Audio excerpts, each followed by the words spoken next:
tous, c'est Cléo Modestine, Miss Martinique 2023. Je serai votre présentatrice pour la nouvelle saison de Miss Martinique Casting Tour. Nous allons faire le tour de l'île pour trouver 12 candidates afin de participer à l'aventure Miss Martinique 2024.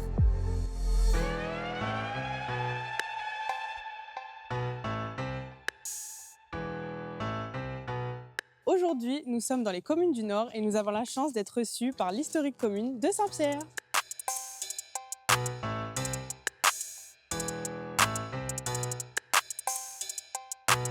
C'est le maire de la cité péléenne, Christian Raffa, qui nous accueille chaleureusement sur le parvis de la mairie.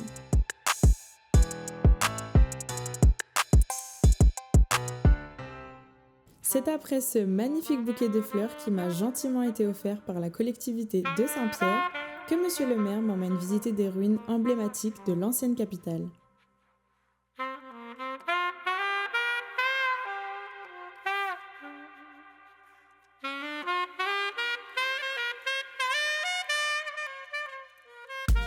J'ai déjà entendu parler de celle du théâtre, mais aujourd'hui, il me fait découvrir les bureaux du génie, ainsi que l'espace de soins thermales et psychiatriques, classé au monument historique français. Alors nous nous trouvons dans les ruines des bureaux du génie à l'époque, avant 1902. Le site qui est juste en face, qui est celui de l'ancien hôpital psychiatrique de la ville de Saint-Pierre, qui s'appelle la Maison coloniale de santé, où d'ailleurs la fille de Victor Hugo aurait été soignée de sa dépression. Comme vous le savez, lors de mon élection, le thème était la ville de Paris. Du coup, je me demande pourquoi notre petite capitale empruntait le nom de cette grande ville. Écoutez, Saint-Pierre, c'était une ville extraordinaire, parce que Saint-Pierre, c'était 30 000 habitants. Bien entendu, elle était la capitale économique et culturelle. C'était l'un des plus grands ports de la colonie française de l'époque. Nous avons la maison de la Bourse qui a connu le commerce triangulaire. Oui. Donc c'est une ville qui était très importante. Avec son théâtre, nous avions des pièces de théâtre, des concerts lyriques qui venaient de Paris. Les mêmes. Oui, d'accord. Oui. Et donc tout ça a suggéré l'idée que Saint-Pierre était quelque part le petit Paris des Antilles. Ok. Donc alors, le petit défi, si Saint-Pierre était une femme, comment vous la décririez ? Je dirais que c'était historiquement une matador. Saint-Pierre vit, mais maintenant Saint-Pierre mérite d'être mise en valeur, qu'il nous faut l'habiller, il nous faut la faire briller. Et c'est comme ça que je la décrirais. Sans attendre, direction le marché couvert de Saint-Pierre.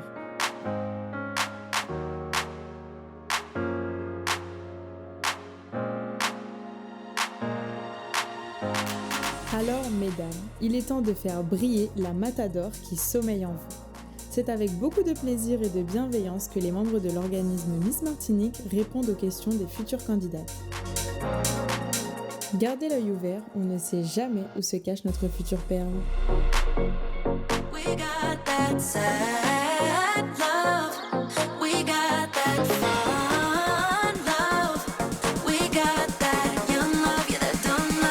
J'ai été surprise par l'accueil chaleureux des Pierrotins, profitant de l'occasion pour faire de jolies photos avec vous.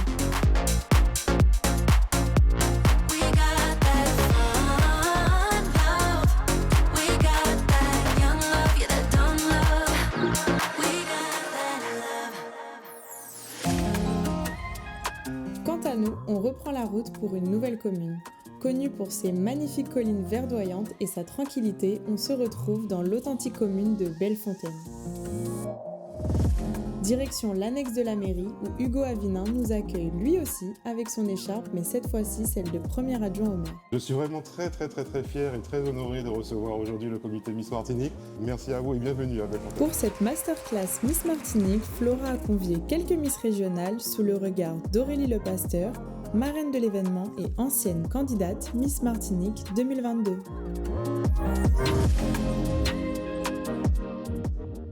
C'est avec un enthousiasme certain que le premier adjoint au maire nous a réservé une visite de Bellefontaine. Pendant ce temps, je laisse Flora expliquer aux participants comment se tenir en société en cassant un vieux mythe. C'est le moment du café. Alors, je vous le dis tout de suite, le petit doigt, c'est pas chic. C'est faussement chic. Petit conseil les filles, quand vous ne savez pas où poser votre sac en vous asseyant, n'hésitez pas à le glisser entre le dossier de la chaise et votre dos. Ainsi, il n'est pas au sol, ne vous gêne pas et vous permet de rester bien droite.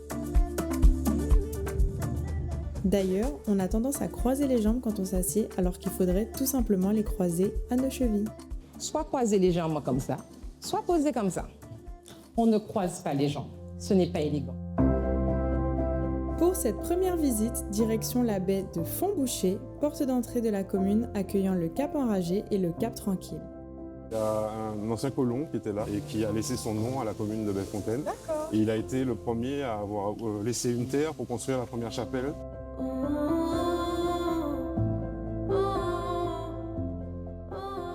On retrouve Kathleen et son atelier gestion de l'image pour des astuces coiffure, maquillage et hygiène corporelle afin d'être toujours au mieux de son apparence physique en fonction des événements où l'on est convié. Alors, tu peux prendre. Alors, elle a pris cette magnifique robe rouge. Mais malheureusement, c'est non. Pourquoi c'est non? Qu'est-ce qui peut me dire pourquoi c'est non? Parce qu'elle est transparente. Voilà. C'était le petit piège. Elle est tombée dedans. Donc, parce qu'elle est transparente. Évidemment, on ne met pas de tenue transparente. Les tenues transparentes sont réservées au beachwear, c'est-à-dire tout ce qui est plage, tout ce qui est balnéaire, comme on dit. Les tenues transparentes pour aller dans un gala, dans un cocktail dînatoire, on va éviter. On continue la visite sur une ancienne propriété de Fontcapot, historiquement chargée. J'ai voulu t'emmener ici parce qu'on trouve juste devant nous l'habitation du Vallon et qui est en fait celle qu'on retrouve sur l'étiquette du rhum Matco. Ok. Donc, le rhum Matco, c'est le premier rhum de la Martinique qui a été fait par un esclave libre et qui a été d'abord produit sur la côte atlantique et puis ensuite qui a été produit ici sur ces terres D'accord. de Fontcapot. C'est au tour de ma grande sœur Axel pour son fameux cours de catwalk. Le principe est simple, rassemblez toute votre confiance, levez la tête, gardez un point fixe et prendre plaisir à asseoir votre personnalité dans chacun de vos pas. Néanmoins, la pratique est tout autre. C'est très important d'avoir la posture qu'il faut. Et pour avoir la posture, moi, mon petit tip, c'est de mettre mes deux bras comme ceci. Comme ça. Voilà. Comme ça, regardez, je peux être avachie comme je veux, un peu comme ça. Et là, de seul coup, si je mets mes bras et que je veux me tenir droite, ben là, il y a le cou, il y a le buste qui sort, et il y a tout est aligné et tout est parfait. OK? Le tapis est à vous. Et c'est parti. Ouais, très très bien. Maintenant, attitude, la pose, très très bien le regard. Très bien, j'aime beaucoup. Un pivot très bien réalisé. Pour cette dernière visite, l'adjoint au maire nous emmène au quartier Verrier, le point le plus haut de la commune, qui s'avère être aussi le point le plus haut habité de l'île. Puis l'avantage qu'on a surtout, c'est que c'est une terre très saine, car zéro chlordécone ici. Il n'y a pas eu de culture à base de chlordécone sur cette terre du Verrier. Pour finir, on n'oublie pas le petit défi, et j'ai envie de savoir comment il s'y prendrait pour créer un slogan pour la commune de Bellefontaine. Je dirais simplement qu'entre terre et mer, Bellefontaine reste la terre nourricière de la Martinique. Alors là, si c'est pas une catchphrase, alors là... C'est sur cette note conviviale et chaleureuse que je vous donne rendez-vous vendredi prochain, même heure, même endroit. Je vous fais de gros bisous. From here we hit it.